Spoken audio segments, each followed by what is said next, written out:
Hello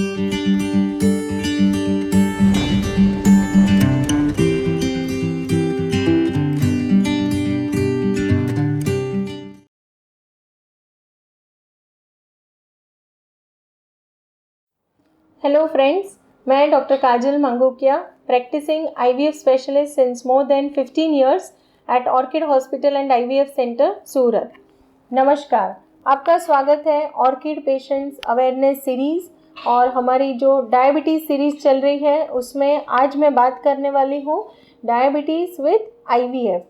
so first question आता है कि अगर कोई पेशेंट डायबिटिक है तो उसमें आईवीएफ साइकिल कभी करना चाहिए, कैसे करना चाहिए, क्या क्या प्रिकॉशंस रखने चाहिए। तो फ्रेंड्स, जनरली हम जो पेशेंट देखते हैं कि जो पेशेंट को डायबिटीज़ है उसके साथ साथ उनको ओबेसिटी का भी रिस्क बहुत ज़्यादा होता है। मेटाबॉलिक डिसऑर्डर जिसे हम कहते हैं कि hypertension, diabetes, thyroid and obesity. So ऐसे जो पेशेंट है उनके लिए स्पेशली अगर आप आईवीएफ में भी जाते हैं तो पहले मेल एंड फीमेल दोनों के लिए डायबिटीज़ कैसे अफेक्ट करता है। सो फर्स्ट मैं क्लियर करना चाहती हूँ कि आईवीएफ प्रेगनेंसी जो है उसमें भी एग्स का क्वालिटी, स्पर्म का क्वालिटी और यूट्रस का जो अंदर का लेयर है that is a endometrial thickness, ये तीनों फैक्टर पे आपके आईवीएफ के रिज़ल्ट डिपेंड करते हैं और उसके साथ साथ आपके जो मेटाबॉलिक इश्यूज़ हैं वह भी कंट्रोल में होना ज़रूरी है। तो जो भी फीमेल है जिनको डायबिटीज़ है उनमें इन्फेक्शन का रिस्क बहुत ज़्यादा होता है अगर आपका शुगर कंट्रोल में नहीं है। जैसे आप सभी को पता है कि प्रेगनेंसी के लिए, जैसे अभी मैंने आईवीएफ में बताया कि एग्स का क्वालिटी, स्पर्म का क्वालिटी और यूट्रस के अंदर का layer. So in case of जब भी हम आईवीएफ पेशेंट की बात करते हैं सो एंडोमेट्रियल लाइनिंग जो है वहाँ पे कोई भी प्रकार का अगर इन्फेक्शन है तो आईवीएफ के जो सक्सेस रेट है उसमें तकलीफ़ आ सकती है। इम्प्लांटेशन की जो प्रोसेस है यहाँ पे तकलीफ़ दे सकता है। सो इसके लिए जो भी डायबिटिक पेशेंट है जो आईवीएफ ट्रीटमेंट के लिए आईवीएफ ट्रीटमेंट शुरू कर रहा है उनका 3 मंथ्स का जो शुगर लेवल जो हम बोलते हैं दैट इज़ सीरम HbA1c जो है वह लेस देन 7 होना बहुत ही ज़रूरी है। आपका शुगर कंट्रोल, जो भी मेडिकेशन आपको चल रहे हैं, आपको कोई इंसुलिन वगैरह चल रहा है तो आपको रेगुलर लेना बहुत ही ज़रूरी है ताकि आपका जो आईवीएफ साइकिल का जो सक्सेस है वह बरकरार रहे।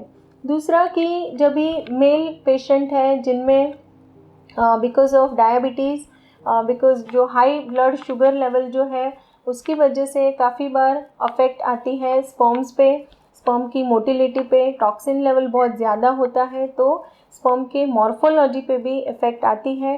काफ़ी बार हम देखते हैं कि ऐसे जो पेशेंट्स हैं उसमें मॉर्फोलॉजी पुअर रहती है तो ऐसे पेशेंट में जो दूसरे ऑप्शन है हमारे पास अवेलेबल दैट इज़ IMSI करके प्रोसीजर होती है जो हम ऑर्किड हॉस्पिटल में करते हैं। टैसा पैसा नाम की प्रोसीजर जो होती है जहाँ पे बिकॉज ऑफ द ऑब्स्ट्रक्शन अगर एजोस्पर्मिया का रिपोर्ट आता है बिकॉज ऑफ इन्फेक्शन, अगेन जैसे मैंने बताया कि जो फीमेल पेशेंट है जिनको डायबिटीज़ है उनमें भी इन्फेक्शन का रिस्क ज़्यादा होता है।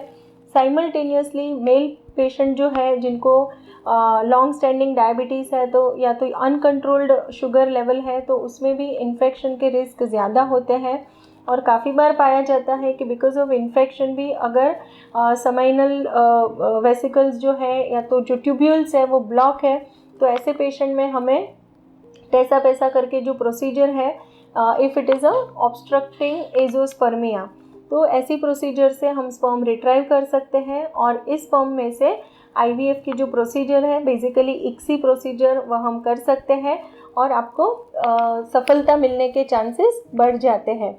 लेकिन फ्रेंड्स, यह चीज़ बहुत इम्पॉर्टेंट है कि आपका शुगर लेवल कंट्रोल में होना चाहिए। आपकी जो लाइफस्टाइल मॉडिफिकेशन है, आपके फूड में जो चेंजेस आपको करवाए हैं, यह सब आपको स्ट्रिक्टली फॉलो करना बहुत ज़रूरी है क्योंकि जो भी पेशेंट डायबिटिक है साथ में आईवीएफ ट्रीटमेंट करवाने जा रहे हैं तो उसमें पहले तो आपकी सफलता के लिए, दूसरा कि यदि आप कंसीव करते हो तो मिसकैरेज ना हो उसके लिए भी शुगर आपका कंट्रोल में होना बहुत ही ज़रूरी है। और आगे आपकी जो प्रेगनेंसी है 9 मंथ्स जो है उसमें ज़्यादा कोई और कॉम्प्लिकेशंस ना आए, उसके लिए आपका शुगर लेवल कंट्रोल होना बहुत ही इम्पॉर्टेंट एस्पेक्ट है। So thank you friends for watching this video. अगर आपको इस टॉपिक के रिलेटेड कोई भी क्वेरीज हैं तो ज़रूर से कमेंट बॉक्स में लिख दीजिए। Thank you.